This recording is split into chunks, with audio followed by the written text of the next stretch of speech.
नमस्कार दोस्तों, बुद्ध ज्ञान चैनल में आपका स्वागत है। एक बार की बात है, मनोज नाम का लड़का बहुत ही परेशान रहता था। वो अपने जीवन में बड़ा आदमी बनना चाहता था, ढेर सारा पैसा कमाना चाहता था, जिसके लिए वह दिन रात काम करता। लेकिन फिर भी वह इतना पैसे वाला नहीं बन पाया जितना वह बनना चाहता था। इसकी वजह से वो बहुत परेशान रहने लगा। फिर एक दिन अचानक गौतम बुद्ध भ्रमण करते हुए उनके गांव तक पहुंचे। मनोज ने सोचा, क्यों न गौतम बुद्ध से पूछा जाए कि मैं अमीर और पैसे वाला कैसे बन सकता हूँ। क्योंकि मनोज ने किसी से सुना था कि गौतम बुद्ध के पास मनुष्य की हर समस्या का समाधान है। इसलिए वह गौतम बुद्ध की आने की खबर सुनकर दौड़ते हुए उनके पास जा पहुँचा और उनके पैरों में गिरकर उन्हें अपनी बातें बताने लगा। वह गौतम बुद्ध से कहने लगा कि हे बुद्ध, कृपया मुझे बताएं कि मैं अमीर कैसे बन सकता हूँ। मुझे जल्दी से जल्दी अमीर बनकर आराम की ज़िंदगी जीनी है।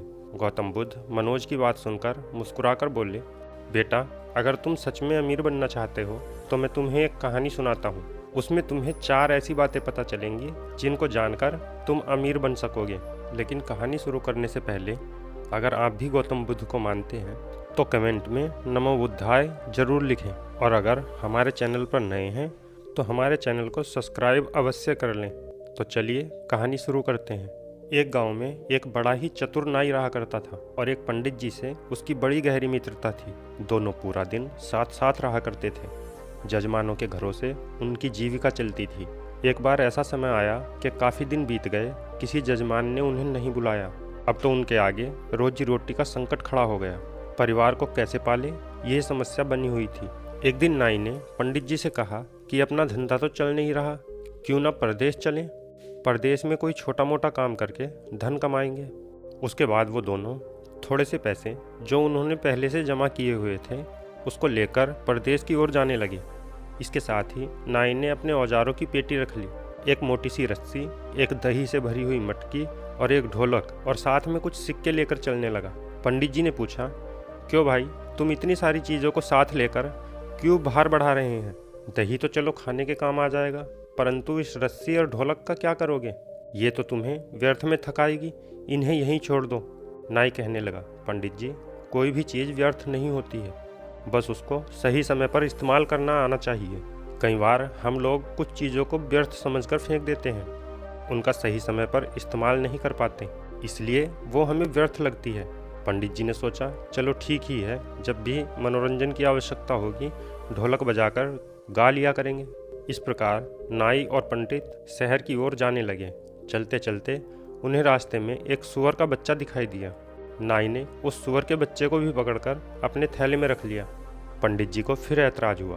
पंडित जी ने कहा, अरे मित्र, अब इस सूअर के बच्चे का क्या करोगे? खुद के खाने का तो इंतजाम नहीं है, अब इसे कहाँ से खिलाओगे? नाई बोला, कोई बात नहीं, मैं सब संभाल लूँगा, आप तो बस साथ चलिए। यदि कोई ग्राहक मिल गया तो उसे बेचकर पैसा बना लेंगे। इस प्रकार पंडित जी को समझाकर वो दोनों शहर के नज़दीक पहुंच गए। शहर में जाने के बाद उन्हें पता लगा कि यहाँ का जो राजा है उसके पुराने महल में रात को एक राक्षस आता है जो महल में रहने वाले लोगों को खा जाता है, और अब तक हजारों लोगों को खा चुका है।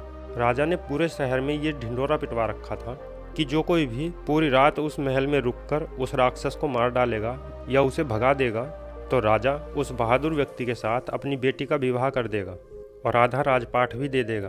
राजा की घोषणा सुनकर नाई ने पंडित जी से सलाह ली और कहा, पंडित जी, जीवन में आगे बढ़ने के अवसर 1-2 बार ही आते हैं, और अगर व्यक्ति ने उन्हें गंवा दिया तो वह कभी बड़ा आदमी नहीं बन सकता।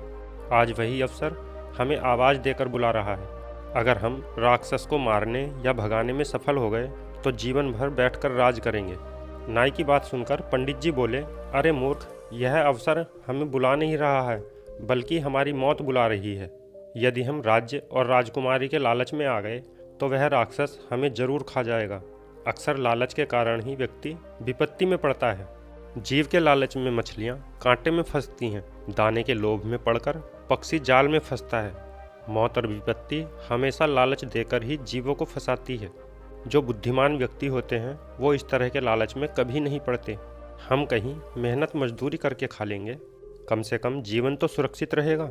नाई कहने लगा, अरे पंडित जी, एक बात तो सुनो, नदी पार वही करते हैं जो उसमें तैरते हैं, डरकर किनारे पर रहने वाला व्यक्ति कभी नदी पार नहीं कर सकता। साहसशील व्यक्ति बड़े होने का सपना तो देख सकता है, पर कभी बड़ा आदमी नहीं बन सकता।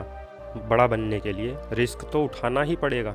नाई की बात सुनकर पंडित जी घबरा गए और सोचने लगे, आज ये हमें मरवा कर ही छोड़ेगा। पंडित जी एक बार फिर नाई से बोले, मित्र, राजा के महल में जाना और भूत से लड़ना ये हमारी बुद्धिमानी नहीं, मूर्खता है। क्यों व्यर्थ में मुसीबत मोल लेना चाहते हो? तुम्हें अपनी जान प्यारी नहीं है क्या? तुम्हें अपनी जान प्यारी हो ना हो, लेकिन कम से कम मेरे प्राणों की तो चिंता करो। महल में जाना सरासर आत्महत्या करने के समान है। नाई बोला, मित्र परेशान मत हो, हम जरूर जीतेंगे। जीतने वाले कोई अलग काम नहीं करते, बस वो हर काम को अलग तरीके से करते हैं। गरीबी और लाचारी का जीवन जीने से अच्छा है कि मौत से भी लड़कर हमें उन्नति करनी चाहिए। दरिद्रता का जीवन तो वैसे भी मृत्यु के समान है। हम पूरी जीवन मेहनत करें तो भी इतना नहीं कमा सकते कि राजा बन जाएं। थोड़ी सी हिम्मत करके किस्मत आजमाने में क्या जाता है? मरना तो एक न एक दिन है ही। हिम्मत और बुद्धिबल से काम लेने पर कठिन से कठिन सफलता भी पाई जा सकती है। नाई की बात सुनकर पंडित जी का भय दूर नहीं हुआ, फिर भी नाई का साथ छोड़ना उचित नहीं समझा।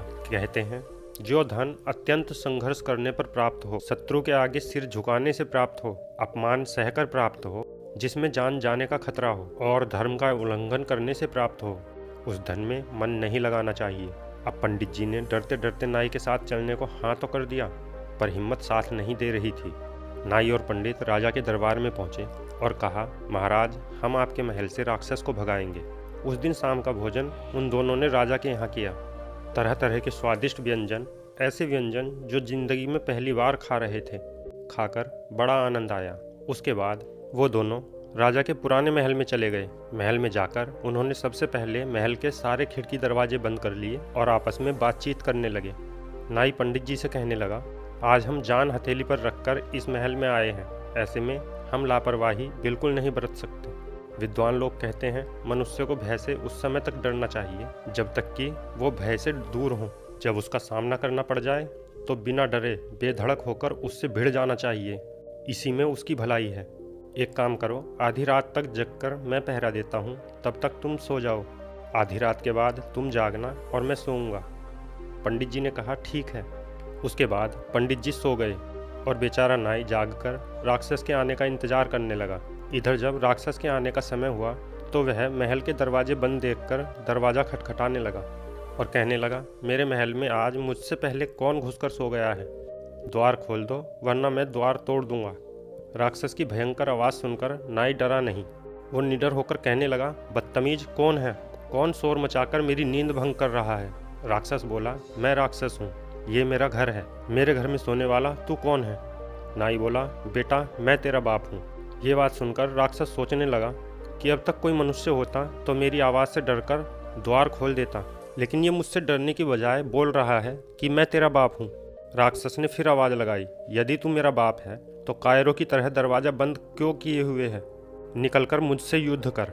अंदर से नाई बोला, यदि मैंने दरवाज़ा खोल दिया तो तू मुझे देखते ही मर जाएगा। मेरा सामना करने की तुम में हिम्मत नहीं है, इसलिए तेरी भलाई के लिए मैंने दरवाज़ा बंद कर रखा है। राक्षस ने सोचा, जरूर कोई मुझसे भी बड़ा ताकतवर है, तभी तो बिना डरे मेरी बात का जवाब दे रहा है। कहीं ये वाकई में मेरा बाप तो नहीं?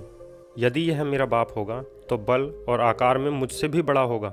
ये सोचकर राक्षस बोला, यदि तू मेरा पिता है तो मुझे अपना बल दिखा और मेरा भी देख। मुझे अपनी पहचान दिखा और मेरी भी देख।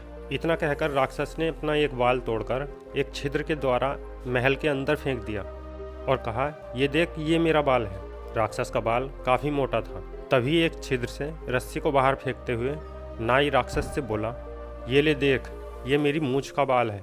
नाई के द्वारा फेंकी गई रस्सी को देखकर राक्षस डर गया और सोचने लगा, इसकी मूंछ का बाल इतना बड़ा है तो यह कितना बड़ा होगा। उसने फिर से आजमाइश की। उसने अपने सिर से एक जूं पकड़कर फिर अंदर फेंकी और कहा, ये देख, ये मेरे सिर की जूं है। राक्षस का जूं काफ़ी बड़ा था।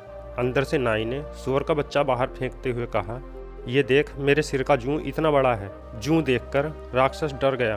राक्षस ने अपना थूक अंदर फेंकते हुए कहा, ये ले देख मेरा थूक। जवाब में नाई ने मटके की दही अंदर से उड़ेल दी और कहा, देख, ये मेरा थूक है। देखकर राक्षस के पैर उखड़ गए। वो सोचने लगा, ये जरूर ही मेरा बाप है। फिर भी उसने एक बार और परीक्षा करने की सोची। राक्षस ने जोर से गर्जना की। उधर से नाई ने ढोलक को जोर से पीटना शुरू कर दिया। ढोलक की आवाज़ को गर्जना समझकर राक्षस का मलमूत्र निकल गया। अब वह समझ चुका था कि अंदर मुझसे भी बड़ा राक्षस है। नाई ने कहा, पागल, पूरी रात परीक्षा ही करता रहेगा या आमना सामना भी करेगा? ले, मैं दरवाज़ा खोलता हूँ, तू मेरे दर्शन भी कर ले। इतना कहकर नाई दरवाजे के ऊपर छुप कर बैठ गया और पंडित जी से दरवाज़ा खोलने के लिए कहा। डरते डरते पंडित जी ने दरवाज़ा खोल दिया। राक्षस भी डरता हुआ धीरे धीरे अंदर आया तो नाई ने अपने उस तरह से राक्षस की नाक काट दी। राक्षस अपनी नाक पकड़कर वहाँ से रोता हुआ चिल्लाता हुआ भाग खड़ा हुआ और बोला, अब मैं यहाँ कभी नहीं आऊँगा, ये महल तुम ही रख लो। नाई बोला, खबरदार आना भी मत, अगर अगली बार आया तो मैं तुझे जिंदा नहीं छोड़ूंगा। इस तरह सदा सदा के लिए वह राक्षस महल को छोड़कर चला गया। शर्त के अनुसार नाई आधे राज्य का मालिक बन गया और राजा की बेटी से उसका विवाह हो गया। उसने अपने मित्र पंडित को अपना मंत्री बना लिया। राजा के रूप में नाई अपने मंत्री पंडित से कहता है कि मित्र, 4 बातों को सदैव ध्यान रखना, तू कभी गरीब नहीं रहेगा। पहली बात, अवसर को पहचानना चाहिए, उसे पकड़ने का प्रयास करना चाहिए और जो उसके पास है उसे व्यर्थ की चीज़ न समझकर समय पर इस्तेमाल करना चाहिए। दूसरी बात, हिम्मत के साथ बुद्धिबल से काम लेना चाहिए। बिना बुद्धिबल के सूरवीर भी हार जाते हैं। बुद्धिबल से मनुष्य छोटा होकर भी बड़े से बड़े राक्षस को भी पराजित कर सकता है। तीसरी बात, सदैव सोच बड़ी रखो, छोटा सोचने वाला कभी बड़ा नहीं बन सकता। कहते हैं जब सोच बड़ी होगी तो व्यक्ति बड़ा कदम उठाता है। चौथी बात, अमीर बनने के मार्ग में ये 5 बातें बाधाएं बनती हैं। 1, लापरवाही, दूसरी बीमारी, तीसरा संतोष, चौथी बुज़दिली, 5वीं अपनी जन्मभूमि से प्यार। उसके बाद बुद्ध ने मनोज से कहा, इन बातों को तुमने ठीक से समझ लिया तो जीवन में कभी भी गरीबी का मुंह नहीं देखना पड़ेगा। आप धीरे धीरे धनवान बनते चले जाओगे। बुद्ध की सारी बातें मनोज की समझ में आ गई। उसके बाद मनोज ने उन्हीं 4 बातों को अपने जीवन में अपनाया और वो धीरे धीरे अमीर बनता चला गया। दोस्तों, अगर आप भी अमीर बनना चाहते हैं, बस इन 4 बातों को गांठ बांध लीजिए, उसके बाद आपको अमीर होने से कोई नहीं रोक सकता। दोस्तों, इस कहानी में बस इतना ही। अगर आपको यह कहानी अच्छी लगी हो तो हमारी मेहनत के लिए एक लाइक तो कर ही सकते हैं और ऐसी ही ज्ञानवर्धक कहानी सुनने के लिए हमारे चैनल को सब्सक्राइब अवश्य कर लें। हम फिर मिलते हैं किसी ज्ञानवर्धक कहानी के साथ। तब तक के लिए धन्यवाद।